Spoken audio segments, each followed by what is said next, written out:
벨라 무려 $.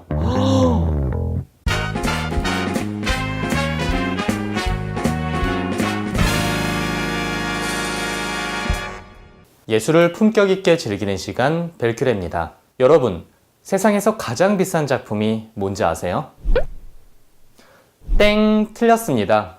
작가는 레오나르도 다빈치가 맞는데 모나리자가 아닌 다른 작품이 세상에서 가장 비싼 작품이 되었다고 합니다. 지난 2017년 11월 크리스티 뉴욕 경매에서 세상에서 가장 비싼 작품의 순위가 정해졌습니다. 이 작품은 어떤 것을 그린 작품이길래 세상에서 가장 비싼 작품이 됐는지, 또 모나리자는 어느 정도 순위에 랭크되어 있는지 궁금하지 않으신가요? 오늘 저와 함께 세상에서 가장 비싼 작품 탑3 같이 살펴보도록 하겠습니다. 그럼 가볼까요? 고고싱!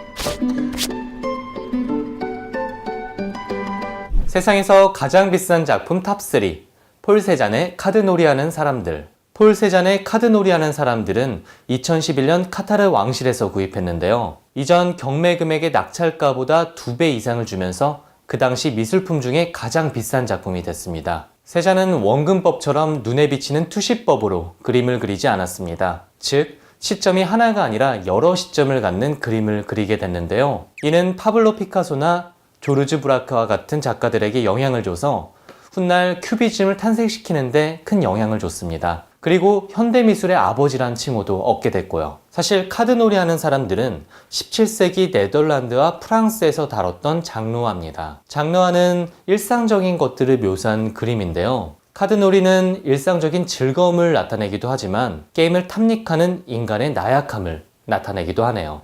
세상에서 가장 비싼 작품 탑2 빌럼 데 쿠닝의 인터체인지. 빌럼 데 쿠닝의 인터체인지는 2015년 미국의 한 콜렉터에 의해서 팔렸다고 합니다. 그때 팔린 가격은 무려 $3억.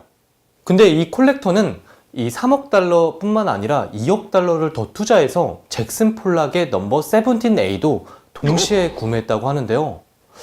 그러면 이 콜렉터는 얼마나 부자인 거야? 빌럼 데 쿠닝은 잭슨 폴록만큼이나 추상 표현주의 그리고 액션 페인팅으로 유명한 작가입니다. 잭슨 폴록의 액션 페인팅은 큰 도화지를 바닥에 깔아놓고 물감을 흩뜨리거나 붓고 튀기는 방식의 드리핑 기법을 사용했습니다. 반면 빌럼 데 쿠닝은 제작되는 붓의 방향과 누르는 강도, 얼굴, 필체들을 강조하는 방향으로 제작했습니다. 이런 추상화들은 항상 결과에만 초점을 맞추던 예술작품을 거부하고 과정에 초점을 맞췄기 때문에 우리도 행위 자체에 중점을 둬서 봐야지 이 작품의 가치를 더 잘 이해할 수 있을 겁니다. 세상에서 가장 비싼 작품 탑1 레오나르도 다빈치의 살바토르 문디. 레오나르도 다빈치의 살바토르 문디는 예수님을 그린 작품으로 번역하면 구세주라고 합니다. 이는 다빈치의 현재 남은 20개 남짓한 작품 중 하나라고 합니다. 살바토르 문디의 경우 애초 사우디 왕자가 구입했다고 알려졌는데요. 아부다비 정부에서는 사우디 왕자가 아부다비 문화관광부를 대신해서 구입했다고 알려왔습니다. 가격은 무려 $4억 구매자 프리미엄 $5천만 합쳐서 우리나라 돈으로 무려 5,175억 원이라고 합니다. 자, 작품을 한번 감상해 볼까요? 모나리자면 미소로 유명하잖아요. 레오나르도 다빈치는 예수님의 온화하고 자비로운 미소를 살바토르 문디에 그려 넣었습니다. 옷의 천이 접히는 이 느낌과 손의 피부, 그리고 가장 앞거는 왼쪽 손에 들고 있는 보주에 대한 표현입니다. 투명한 구슬에 대한 섬세한 표현까지 기가 막히지 않나요?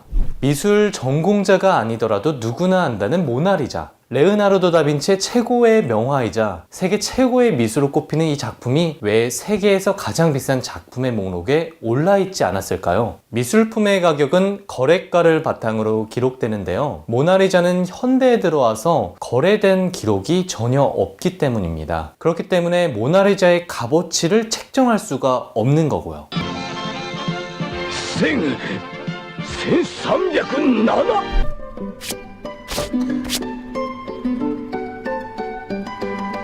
오늘 벨라모니에서 다룬 세상에서 가장 비싼 작품 탑3 재밌게 보셨나요?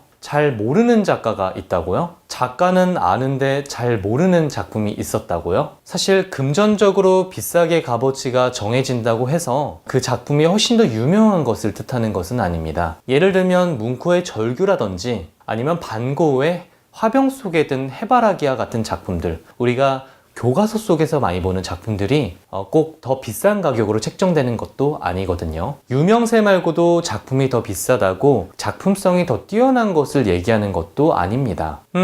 그런데 이쯤에서 궁금한 게 생기네요. 모나리자를 소장하고 있는 루브르 박물관이 경영난에 처하게 된다면, 그리고 이 모나리자를 팔게 된다면 이 작품의 값어치는 한 얼마 정도로 책정될까요? 여러분들의 생각을 댓글로 알려주세요. 그리고 벨라모니에서 다뤘으면 하는 작가와 사조, 그리고 작품들이 있다면 저한테도 알려주시고요. 그럼 지금까지 저는 아트갤러리 벨라모니 큐레이터 벨큐레였습니다. 여러분 안녕히 계세요. 안녕!